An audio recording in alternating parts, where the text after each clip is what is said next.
Bismillahirrahmanirrahim. Assalamualaikum warahmatullahi wabarakatuh. Alhamdulillah, summa alhamdulillah. Tuan-tuan, setelah setahun berlalu, sekarang kita kembali bersiaran. Lebih kurang setahun kita tak berjumpa. Ramai yang tanya, kekangan masa dan sedikit sibuk. Jadi insya-Allah kita akan sambung dengan kita punya Syama'il, kitab Syama'il Muhammadiyah daripada Imam At-Tirmizi dengan bab yang ke-19. Sebelum itu, untuk siapa yang baru menonton, jangan lupa like dan subscribe dan teruskan, moga kita sama-sama mendapat manfaat. Jadi bab yang ke-19, bab majaa fi misyati Rasulillah sallallahu alaihi wasallam. Bab yang mana mendatangkan tentang cara Rasulullah sallallahu alaihi wasallam berjalan. Hadis yang ke-119, muka surat 137. Kalau kitab saya ni muka surat 137. Qala muallif rahimahullahu ta'ala wa nafa'ana bihi wa bi'ulumihi wa barakatihi fi daraini amin ya rabbal alamin. Daripada Abu Hurairah berkata radhiyallahu anhu, ma ra'aitu syai'an ahsan min Rasulillah sallallahu alaihi wasallam. Maksudnya aku tidak pernah melihat, Abu Hurairah dia kata, aku tidak pernah melihat perkara lain yang lebih indah daripada Rasulullah sallallahu alaihi wasallam. Ka'anna syamsa tajri fi wajhih. Maksudnya matahari ini tuan-tuan seolah-olah beredar pada wajah Nabi sallallahu alaihi wasallam. Wala ra'aitu ahadan asra'a fi mishyatihi min Rasulillah sallallahu alaihi wasallam. Dan aku juga tidak pernah melihat orang lain yang berjalan lebih cepat daripada Rasulullah sallallahu alaihi wasallam. Maksudnya kat sini tuan-tuan, Rasulullah ni dia jalan cepat. Itu kita faham hadis ini. Secara zahir kita faham Rasulullah ni jalan cepat. Tapi sebenarnya tuan-tuan, nampak Rasulullah berjalan ni nampak biasa-biasa. Kita nampak biasa. Tapi bila kita nak pergi dekat, kita makin ke belakang. Maksudnya Nabi lebih laju. Kita nak pergi dekat, kita makin ke belakang. Nabi lagi laju. Nampak macam tu. Jadi sebenarnya memang laju Nabi berjalan, dan cara Nabi berjalan itu cepat. Dan juga maksudnya tuan-tuan, kita teruskan dengan hadis itu, kemudian saya akan terangkan insya-Allah. Ka'annamal ardu tutwalah. Kat sini Abu Hurairah kata lagi, bumi ini seolah-olah dilipat untuk baginda Nabi sallallahu alaihi wasallam. Maksudnya jalan sikit, bumi lipat jalan. Jadi nampak cepat dan cepat sampai kepada destinasi. Masya-Allah. Inilah Rasulullah. Jadi tambahan lagi, apa Abu Hurairah kata, inna lanujhidu atau lanajhadu anfusana wa innahu laghairu muktaris. Sungguh kami ni, yakni sahabat, para Abu Hurairah dan para sahabat, mesti berusaha dengan sedaya upaya melakukan hal yang sama, iaitu berjalan. Namun baginda tidak pun perlu bersusah payah untuk itu. Hadis direkodkan oleh Imam At-Tirmizi, dan Imam At-Tirmizi mengatakan hadis ini hasan gharib. Keterangan hadis ini bertaraf hasan, dilaporkan oleh Qutaibah bin Sa'id daripada Ibnu Lahiyah daripada Abu Yunus yang bersumber daripada Abu Hurairah radhiyallahu anhu. Tuan-tuan, para sahabat Nabi sallallahu alaihi wasallam mencintai Nabi, dan mereka tidak pernah melihat perkara ataupun orang yang lebih indah daripada Nabi sallallahu alaihi wasallam. Abu Hurairah dia kata, aku tidak pernah melihat orang lain. Aku melihat seolah-olah matahari beredar pada wajah baginda sallallahu alaihi wasallam. Banyak ulama kalau secara zahirnya menerangkan Rasulullah ni cantik ibarat matahari, tuan-tuan. Indah ibarat matahari. Tetapi apa kata Abu Hurairah? Matahari itu seindahnya ibarat Rasulullah sallallahu alaihi wasallam. Dinisbatkan matahari itu dengan baginda Rasulullah SAW. Bukan Rasulullah macam matahari, matahari macam Rasulullah SAW. Apa kata pula Imam As-Salihi? Imam As-Salihi kata, maksud Rasulullah ni ibarat matahari beredar di wajahnya, iaitulah bila lagi makin kita tengok, makin kita nampak cantik. Makin kita tengok, makin kita nampak cantik. Dan ada juga ulama yang mengatakan bahawa Rasulullah SAW ibarat matahari ni, maksudnya kita nak tengok pun tak boleh. Maksudnya terlalu cantik, terlalu indah. Boleh tak tuan-tuan? Perempuan semua tengok matahari, boleh tak? Boleh. Tapi bila kita pergi lagi dekat, boleh tak kita tengok? Makin lama makin tak boleh. Sebab bercahaya, bersinar, Masya Allah, cantik seperti matahari. Dan matahari itu sendiri cantik, ibarat Nabi SAW. Ini yang pertama. Kemudian yang kedua, Aku tidak pernah melihat orang lain yang berjalan lebih cepat daripada Nabi. Nampak kat situ tadi, apabila sambungan hadis tersebut, ibarat bumi ini dilipat untuk baginda Nabi SAW. Nabi jalan nampak biasa ya, nampak biasa. Tapi bila kita pergi, kita makin ke belakang. Kita makin ke belakang. Nabi lagi laju, Nabi lagi laju.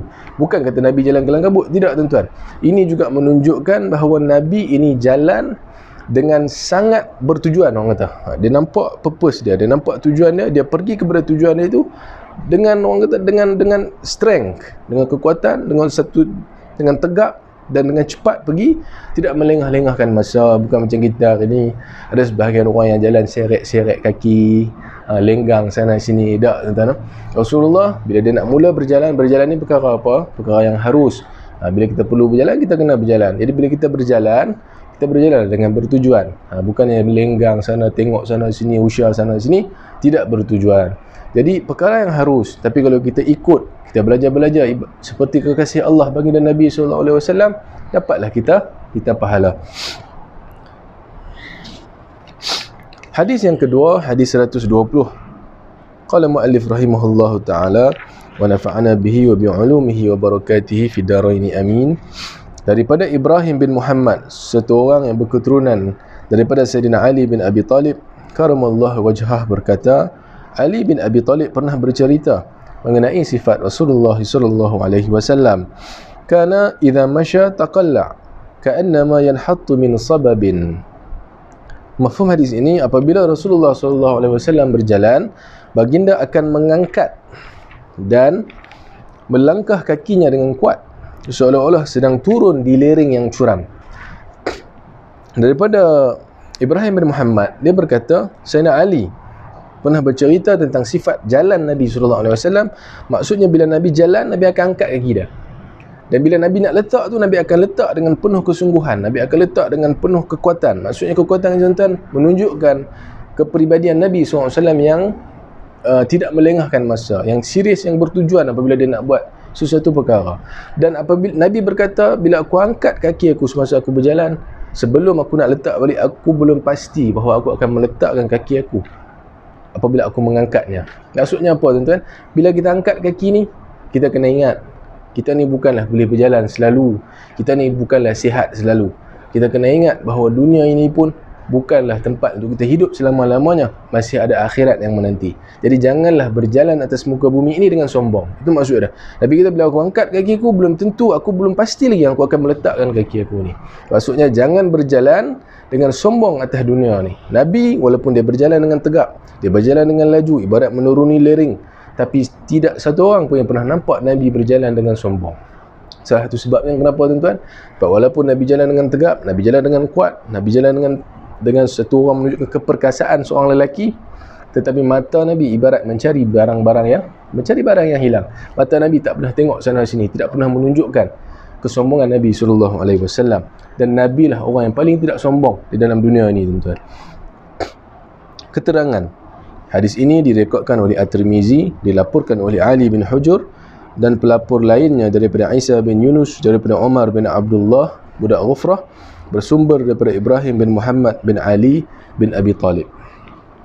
Hadis yang ketiga, hadis yang terakhir untuk bab yang ke-19, hadis yang ke-121 daripada Sayyidina Ali bin Abi Talib karamallahu wajhah bercerita, kana an-nabiy sallallahu alaihi wasallam idza masya takaffa'a takaffuan takaffiyan ka'annama yanhattu min sababin. Apabila Rasulullah sallallahu alaihi wasallam berjalan, dada baginda akan condong ke hadapan, berjalan seperti merunduk, seolah-olah sedang turun di lereng yang curam. Hadis ini sama seperti hadis, ibarat nak sama seperti hadis yang kita baca sebentar tadi.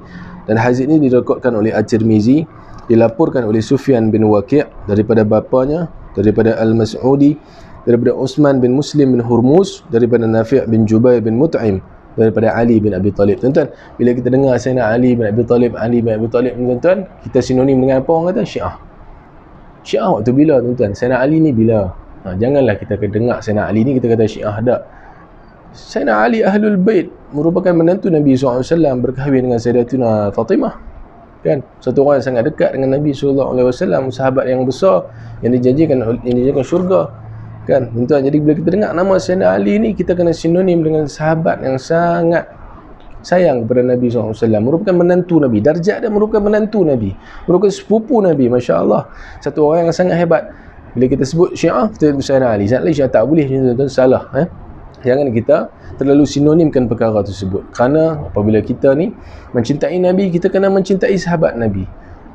Ashabikan nujum, sahabat-sahabat Nabi ni ibarat bintang-bintang di langit, kan? Dan juga khalifah yang 4 ni, khulafa ar-rasyidin, Sayyidina Abu Bakar, Sayyidina Umar, Sayyidina Uthman dan Sayyidina Ali, addu alaiha bin nawajis. Apabila kamu mengikuti sunnah 4 khulafa ar-rasyidin ini, ikut sungguh-sungguh. Maksudnya kita boleh ikut apa yang 4 sahabat ini Nabi sebut secara jelas, kita boleh ikut apa yang mereka lakukan, dan apa yang mereka sebut merupakan hadis yang banyak yang sahih-sahih dan hasan. Jadi kita boleh ikut walaupun datangnya daripada orang yang terlalu sinonim dengan puak-puak Syiah. Kita tak macam tu, tuan-tuan. Ahlu sunnah wal jamaah, kita mengikuti apa yang benar dan kita tak ikut apa yang tidak benar. Jadi dengan itu, insya-Allah kita akan sambung bab yang ke-20, iaitu bab kain penutup kepala Rasulullah SAW pada esok hari. Hari ini kita habiskan bab yang ke-19. Insya-Allah, tuan-tuan, kita tak mau bagi video kita panjang-panjang. Kita nak buat santai-santai, kita nak buat sikit-sikit supaya penonton pun tengok, tidak terlalu panjang. Semoga ada apa-apa teguran boleh terus komen ataupun beritahu saya. Dan kalau tuan-tuan suka, sila like dan subscribe dan share video ni banyak-banyak, insya-Allah. Dengan itu, insya-Allah kita sambung lagi bab yang seterusnya pada esok hari.